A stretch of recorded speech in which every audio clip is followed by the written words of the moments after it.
मैंने ज़ार में को हुक्म दिया कि इससे कोई काम न लिया जाए, औरतें और मशरूबात इसकी खिदमत में पेश किए जाएं।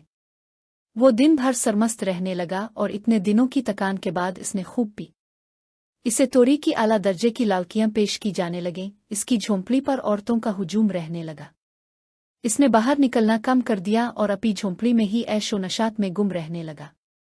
मैं इसकी तरफ से किसी कदर मुतमईन हो गया। एक दिन मैंने देखा कि वो और ज्यादा सेहतमंद हो गया है और उसके गालों पर सुर्खी दौड़ने लगी है। कभी कभी मेरा और उसका सामना हो जाता तो वो जीना के बारे में पूछता और मेरी फयाजियों के सिलसिले में ममनूनियत का इजहार करता। वो हर बार कोई खिदमत तफवीज करने के लिए इसरार करता और मैं कहता, अभी तुम्हारी उम्र खोशा चीनी की है, जूम जाने की है, फिर कहने की है, सरशार होने की है।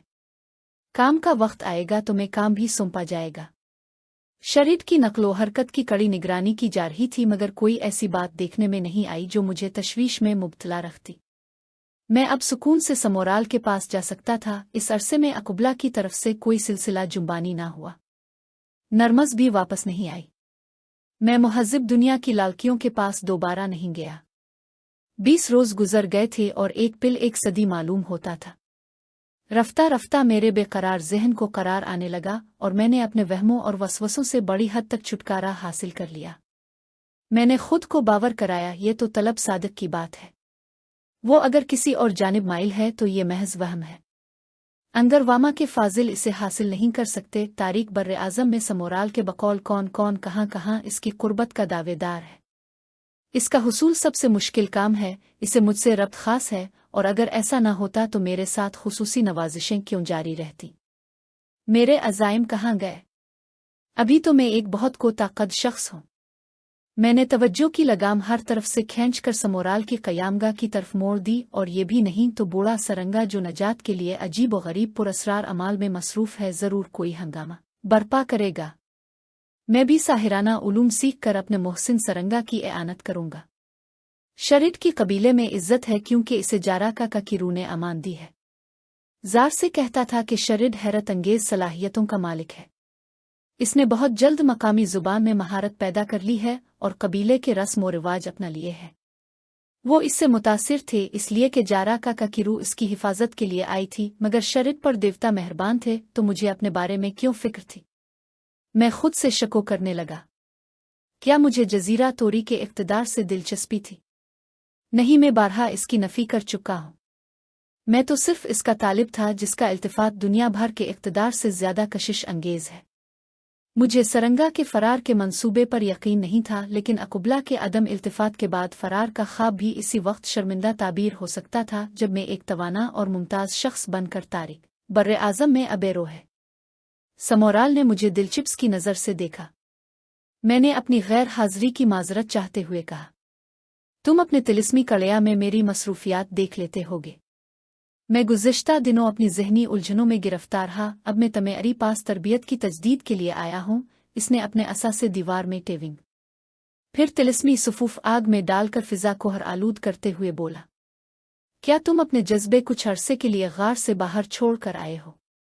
हाँ, तालीम बजाय खुद एक ज़ब्त है। तरबियत का ज़माना अली किस्म के जज्बों की तस्कीन का रास्ता है। रास्ते में तस्कीन नहीं होती, वो तो मंजिल पर पहुंचने के बाद ही मुमकिन होती है। तुमने गुज़िश्ता मुलाकात में कहा था कि तुम मुझसे एक रस्मी अहद लेना चाहते हो। मैं जाराका की रूह को दरमियान में लाता हूँ, मगर तुम ये क्यों चाहते हो? तुम अब भी एक मुमताज़ शख्स हो। ये सवाल बहुत अजीब है, मुक़द्दस का है। क्या मुझे फिर से दास्तान दोहरानी पड़ेगी? क्या तुमने एक बार नहीं कहा था कि तुम मेरे माथे पर और हाथों में हैरत अंगेज लकीरें देख रहे हो? क्या मैंने तुमसे नहीं कहा था कि मैं इसकी रफ़ाकत के लिए मुश्किल मंजिलें सर करना चाहता हूँ? और क्या तुमने ये नहीं कहा था कि तुम मुझे तरबियत दोगे ताकि मैं तुम्हारा एक लायक शागिर्द बन कर सामने आऊँ? और मैंने तुमसे इताअत का वदा किया था। क्या मुझे हर बात दोहरानी पड़ेगी? वो खामोश रहा। इसने जाराका की खोपड़ी मेरे और अपने दरमियान में रख ली। फिर कोई तिलिस्मी अमल पड़ने लगा। कायक कमरे में लटके हुए तमाम नवादिर मुतहर्रिक हो गए और समोराल ने तिलिस्मी कड़िया के लिए जलती हुई आग एक बर्तन में डाल दी। आग के शोले तेजी से भीड़ के और सिम्वल ने मुझसे शिपली गिले से अलहदा करने को कहा। मैंने तामील की। फिर जाराका की खोपड़ी मेरे और अपने हाथों में रखकर इसने हाथ शोलों पर रख दिया। मेरे हाथ की चर्बी जलने लगी। हालांकि मैं ज़ारिशी के सहरा में बरसों दहकते हुए तन्नूर के गिर्द बैठा रहता था और आग में बेखतर हाथ डाल दिया करता था, हम दोनों के हाथ जलने के सबब से शदीद बेचैनी हो गई थी। मैंने कोई चीख बुलंद नहीं की और नाकाबिल बर्दाश्त अजियत में अपनी आंखें खिली रखें और समोराल की आंखों में आंखें डालकर उससे इताअत का अहद दोहराने लगा।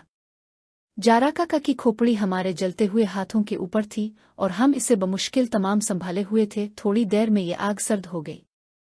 समोराल ने दूसरे हाथ से खोपड़ी उठा ली। मेरा सारा हाथ जल चुका था और चर्बी बह रही थी। शदीद जलन और सोजिश से बुरा हाल था, लेकिन मैंने समोराल पर अपनी किसी कैफियत का इजहार नहीं होने दिया। यही हाल समोराल का था। इसने भी जबरदस्त बर्दाश्त का सबूत दिया। जिस्म की मशक्कत इकबालमंदी के लिए लाजिम है। समोराल मुझसे दूर हटते हुए बोला, अगर तुमने यही वतीरा जारी रखा तो तुम्हारा शुमार बरगुज़ीदा लोगों में किया जाएगा। तुमने अहद किया है। अहद तोड़ने की सज़ा का फैसला जाराका की रूह करेगी। अहद की पासदारी भी इकबालमंदी के लिए शर्त है। मैंने जोश से कहा, मुक़द्दस काहिन, तुम मुझे पर जिम्राल की तरह एतमाद कर सकते हो। तुम्हें एक तवील मुद्दत तक खुद को अपने आप से अलहदा करना होगा और ये मुद्दत तुम जितनी दराज करते जाओगे इतना ही उसका दिल नरम करोगे। लेकिन मैं सारी उम्र गारों में गुजारना नहीं चाहता। मैं एक ख़ास मुद्दत के बाद ये सिलसिला मुनक़ते कर दूंगा ताकि बाकी दिन इसकी याद के साए में बिसर करूं, जो सबसे लज़्ज़त बख्श काम है। मेरा जलता हुआ हाथ समोराल ने एक बर्तन में भिगो दिया। सोजिश में खासी कमी आ गई। हम दोनों गार से बाहर निकले और जंगल जंगल घूमते हुए इस गार तक पहुंच गए जो मैंने दरियाफ्त किया था। बूढ़े जाहिद ने सहराए ज़ारिशी जाने की तैयारी कर ली थी, मगर तमेरी पास शिपली देखकर उसकी नीयत बदल गई और उसने बदनीयती का फल पाया, वरना तुम कभी इस गार से बाहर नहीं आ सकते थे। समोराल ने गार में दाखिल होते हुए कहा, यहाँ बेशुमार नवादिर हैं जो इसने एक तवील मुद्दत में जमा किए थे, लेकिन अब वो तुम्हारी मलकियत है। हमारी मलकियत कहो मुक़द्दस काहिन उत्तम, मुझे खुद से अलहदा तसव्वुर न करो। अगर बाबी एतमाद कायम न रहत में कभी तुम्हारा उम्दा शागिर्दावर तुम भी मेरे उम्दा उस्ताद नहीं रहोगे। मैंने कहा। दरमियानी हिस्से में पहुंचने के बाद शिपली की रोशनी में समोराल मुझे बाईं तरफ के एक कमरे में ले गया जो बूढ़े साहिर की इबादतगाह के तौर पर इस्तेमाल होता था। हम दोनों ने दोबारा यहाँ जाराका से अपनी अकीदत व मोहब्बत की रस्म अदा की। हमूराल ने मुझे एक नशिस्त पर बिठा दिया और मेरे सामने की ज़मीन पर एक दायरा खींचा। इसमें वो खुद बैठ गया। हमारे दरमियान 6 फुट का फासला होगा। समोराल ने हल्क से कुछ आवाज़ें निकालकर ज़ोर ज़ोर से ज़मीन पर हाथ मारना शुरू कर दिया। इबादतगाह की फ़िज़ा इसकी ज़रबों के शोर से गूंजने लगी। मैंने भी इसका साथ दिया। हम पागलों की तरह ज़मीन पर हाथ मार रहे थे। मेरी हथेलियों में पहले ही जलन हो रही थी। बहुत देर बाद समोराल हाँप कर रुक गया और कहने लगा, जाबिर बिन यूसुफ, हमसे कोई गलती हो गई है। मैं यहाँ तुम्हारे लिए मतबर्रिक पानी का कुनवा खोदना चाहता हूँ। हमें अपने अमल में कामयाबी नहीं हो रही है। बूढ़े साहिर की रूह यहाँ मौजूद है। जब तक हम इसे गार से वापस नहीं कर देंगे वो हमारी सही की मुज़ाहमत करती रहेगी। क्या हम इससे दरख्वास्त नहीं कर सकते? क्योंकि वो अब आलम अरवा से ताल्लुक़ रखती है और अब जिंदा जिस्म ही उसकी जगह ले सकते हैं। हाँ, हम इस बूढ़े जाहिद से दरख्वास्त करेंगे जिसने अपने आखिरी वक्त में फरेब खा लिया और जिसे अब गार में रहने का कोई हक नहीं पहुंचता। समोराल ने बावकार लहजे में कहा। जाबिर बिन यूसुफ, दीवार से लटका हुआ वो सुर्ख पत्थर उतार लाओ और कोई आड़े आए तो शिपली उसके सामने कर देना। मैंने दीवार टोली और सुर्ख पत्थर लेकर समोराल के पास आ गया। किसी ने मेरा रास्ता नहीं रोका। सुर्ख पत्थर के इस गोल तरशे हुए टुकड़े पर समोराल ने कुछ खतूत खींचे और चंद अमल पड़े। मुझे बूढ़े जाहिद का चेहरा इसकी सतह पर नजर आ गया। जाबिर बिन यूसुफ, इससे कुछ कहने का हक तुम्हें हासिल है। इससे कहो कि यहाँ से चले जाओ। और मैंने इस साफ शबी को मुखातिब किया, जाओ यहाँ से निकल जाओ और आसमानों में आवारगी करो, वरना तुम्हारी रूह कैद कर ली जाएगी और इसे किसी जानवर के कालिब में दाखिल कर लिया जाएगा।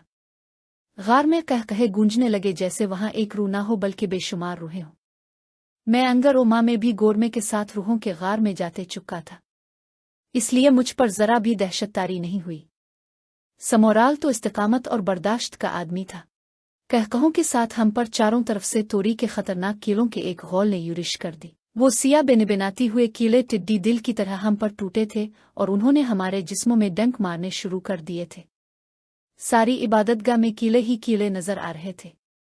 आध इंच की जसामत के ये कीड़े तेजी से लपकते थे और जिसमें सुराख करके फौरन दूर हो जाते थे और फिर दूसरे कीड़े उनकी जगह ले लेते थे।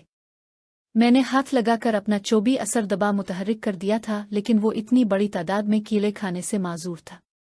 मैंने और समोराल ने एक हाथ से जारा काका की खोपड़ी थाम रखी थी। ये उफ्ताद इतनी अचानक थी कि हमारे लिए खड़ा हिना मुश्किल हो गया। काहिन आजम समोराल हाथ पांव चला रहा था और गुस्से में बुरी तरह चीख रहा था।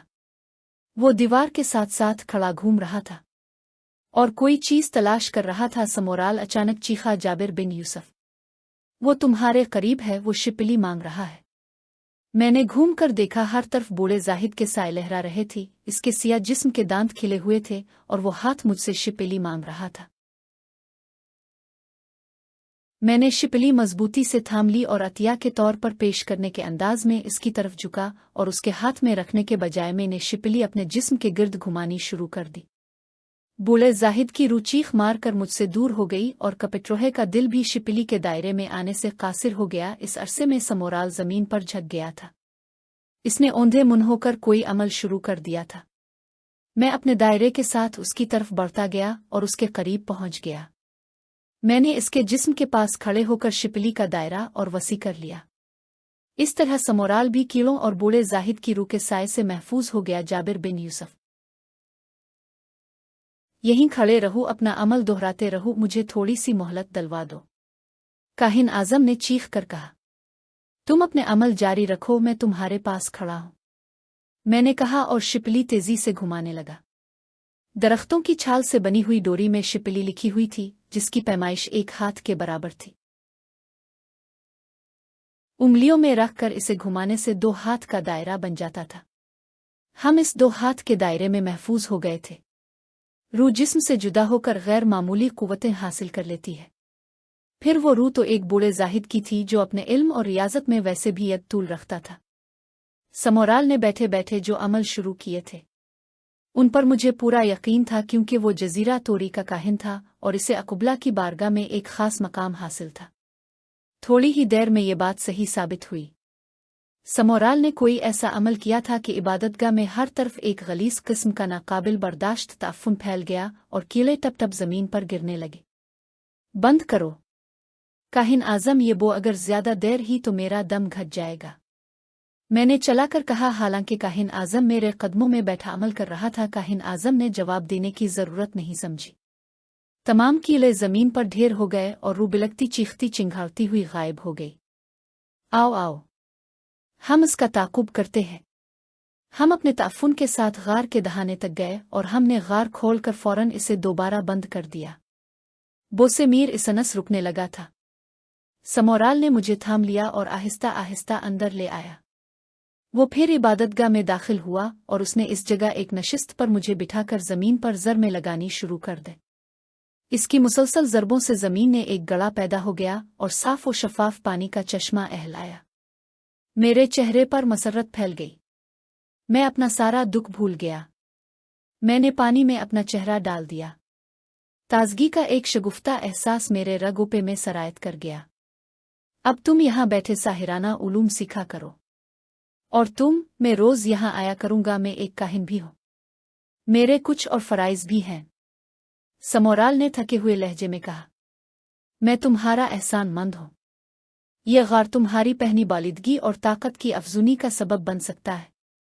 काहिन आजम ने मेरी हिम्मत बंधाई। मैं तुम्हें मायूस नहीं करूँगा और मुझे 6 माह की मुद्दत गुजर गई। काहिन आजम समोराल शुरू में रोज इता रहा, फिर इसने वक्फों से आना शुरू कर दिया। इस अरसे में मुझे गार के बेशतर नवादिर के बारे में तहयुर खेज तजर्बे हो चुके थे और मेरी हवस मजीद बढ़ती जा रही थी। मैं इस अरसे में गार से बाहर नहीं निकला। मुझे अपने इक़्तिदार की कोई परवाह नहीं थी। मैं अजीब व गरीब असरार व कमालात में जिंदगी बिसर कर रहा था और एक दिन जब मैं अपनी खानका के मुख्तलिफ तिलिस्मी आलात मुतहर्रिक कर रहा था और सिहर फूंक रहा था, मेरी खानका में खुशबू का एक लतीफ झोंका दर आया। मैंने नजर उठा के देखा। मैं यकीन से कह सकता हूं कि वो सरंगा की देवी थी। मेरी नब्ज की रफ्तार तेज होगी। पहले मेरा गुमान था कि वो सरंगा की देवी हो सकती है। इसके बदन से ऐसी खुशबू फूटती है। फिर जब इसका ही विला वाज़े हुआ और मुझे इस तारीकी में रोशनी का एक हाला नजर आया तो मेरी आंखों को यकीन आ गया। वो सरंगा की देवी ही थी, वही देवी जिसने मुझे अंगरोमा में तवील कैद से निजात दिलाई थी और मुख्तलिफ मुश्किलात में मेरी रहबरी की थी। इक़्तिदार के जीने पर मेरा पहला कदम उसकी वजह से ऊपर की जानिब उठा था।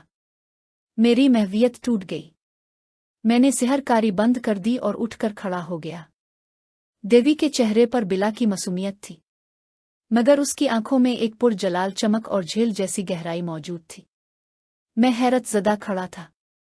देवी की आमद बेसब नहीं हो सकती थी। यकीनन वो किसी खास मकसद से मेरे पास आई होगी। साथ ही मेरे ज़हन में खतरे सर उभारने लगे। किशमकश के इंसानियों का तिलिस मैंने ही तोड़ा। मैंने धड़कते दिल से इसे मुखातिब किया। ए मोहतरम औरत, तेरा ज़ुहूर हमेशा मेरे लिए वजह तस्कीन साबित हुआ है। क्या मुझे इस लम्हा रहनुमाई की ज़रूरत है? यकीनन तेरी आमद किसी सबब से है। देवी ने एक ख़ास अंदाज से अपने सर को जुम्बिश दी और मुझे इशारों इशारों में हुक्म दिया कि मैं उसके पीछे चल लूं। मैं समझ गया कि वो मुझे गार से बाहर निकाल ले जाने के लिए आई है। मैं यहाँ से अभी जाना नहीं चाहता था। इसके इशारे पर मैं इसकी सूरत देखता रह गया और उन चंद लम्हों में कई वसवसे ज़हन में आकर गुजर गए। मैंने निहायत आजिज़ी से कहा, ए मुक़द्दस देवी, तेरी ख्वाहिश का एहतराम मुझ पर फ़र्ज़ है, लेकिन मेरी रूह अभी ना आसूदा है। तुझे मालूम है कि मैं इस वीराने में क्यों दिल लगाए हुए हूँ और किस मंजिल की तलाश में सर खपा रहा हूँ। अभी कुछ असरार मेरी नज़रों से पोशीदा है। मैं अपनी तुश्नगियाँ बुझाने का ख्वाहिशमंद हूँ। चंद मरहुली बाकी रह गए हैं। यकीन कर कि यहाँ के अंधेरे मेरी जिंदगी के लिए रोशनियों की नवीद है। मैं यहाँ से मुसल्लाह होकर वापस जाना चाहता हूँ। देवी ने मेरा जवाब सुना तो उसके खुशगवार चेहरे पर करख्तगी पैदा हो गई और उसने ऐसी नज़र से मुझे देखा कि जो मेरे जिस्म के पार हो गई। मैं इस नज़र की ताब न ला सका। देवी, मुझे हम कलामी का शर्फ बख्श ताकि गार छोड़ने के बारे में तेरी मंशा की वजाहत हो सके। ये मैं इसलिए पूछा चाहता हूँ कि बाहर के झमेलों में पड़कर दोबारा मुझे शायद इस गार की तरफ वापसी का वक्त ना मिल सके। मैं यहाँ बहुत सुकून से हूँ। देवी की ईमा के खिलाफ मेरा अंदाज तखातुब गुस्ताखी पर मबनी था। वो बरहम होने लगी। करीब था कि वो चली जाती। मैंने इसके चेहरे पर बहुत से जवाबात पढ़ लिए थे। देवी के तराशीदा लब हुए जैसे वो मुझसे कह रही हो। इसकी आवाज़ मेरे कानों में नहीं आई, लेकिन मैंने क़ियास किया जैसे इसके मुंह से ये अल्फाज अदा हो रहे हो। बहस मत कर और वक्त ज़ाय ना कर, मेरे साथ चल। मैं अंगरोमा जैसे पर असरार खित्ते से भी देवी के हुक्म पर आ गया था। काश मैं वहाँ कुछ वक्त और क़याम करता तो मेरी फजीलतों में बेपनाह इजाफा होता। गौर में मुझ पर मेहरबान था। मैंने दोबारा तामुल किया और देवी कब्र की एक निगाह मेरे सीने पर छूती हुई फौरन ही ओले में तब्दील हुई और एक पिल में मेरी नज़रों के सामने से गायब हो गई। मैंने अर्द गिर्द आवाज़ें दें। इसके जाने के बाद मुझ पर पशेमानी का दौरा पड़ा और मैंने गार के दुरू दीवार के नवादिर पर एक हैरत भरी नज़र डाली। अब मेरा यहाँ रुकना दानिशमंदी के खिलाफ था। देवी नाराज़ होकर वापस चली गई थी। बाहर आकर मैंने गार का दहाना झाड़ झंकार से बंद कर दिया ताकि इस पर किसी की नज़र न पड़े। फिर मुज़महिल एहसासात के साथ जंगल उबूर करता हुआ आबादी में दाखिल हो गया। मेरे कदम तेज तेज चल रहे थे। आसमान घने जंगल की ओट से कहीं कहीं नज़र आ जाता था। सर्द हुआ कि झोंकों ने मुझे किसी कदर सुकून पहुंचाया। मेरा ज़हन बड़ा प्रागंदा था। देवी ने गार में अचानक मेरे इस्तिग़राक़ में मुखिल हो के मुझे खलजा ने मुब्तला कर दिया था। अब मेरा रुख सरंगा के गार की तरफ होना चाहिए था ताकि मैं पेश आने वाले वाक़यात के बारे में कुछ जान सकूं, लेकिन मेरे बढ़ते हुए कदम रुक गए थे और मैं बस्ती की जानिब मुड़ गया था। देवी जिस बात के लिए आई थी वो यकीनन हस्ती से मुताल्लिक होगी। मेरे पीछे बहुत से वाक़यात रूनुमा हो सकते थे। मुझे वो वाक़यात जाने की इतनी शिद्दत से ख्वाहिश थी कि मैं आबादी की तरफ निकल गया। मैं कोई भरा हुआ तूफ़ान था जो बस्ती की जानिब बढ़ रहा था। कोई 6 माह की रूपोशी के बाद कबीले के लोगों ने मुझे देखा तो एहतरामना ज़मीन से चुप कुत्ते गए। मेरी आमद के सिलसिले में इस जानिब से इस जानिब तक 24 बाजे बजने लगे। अगर कोई अहम वाक़या रूनुमा हुआ था तो गुज़िश्ता अशरे के दरमियान हुआ था, क्योंकि समोराल एक अशरे से बूढ़े जाहिद के गार में मेरे पास नहीं आया था। मेरी गर्दन तनी हुई थी और मैं दाएं बाएं देखे बगैर इफ्तिखार के साथ, गुस्से और जलाल के साथ अपने कबीले की तरफ कदम बढ़ा रहा था।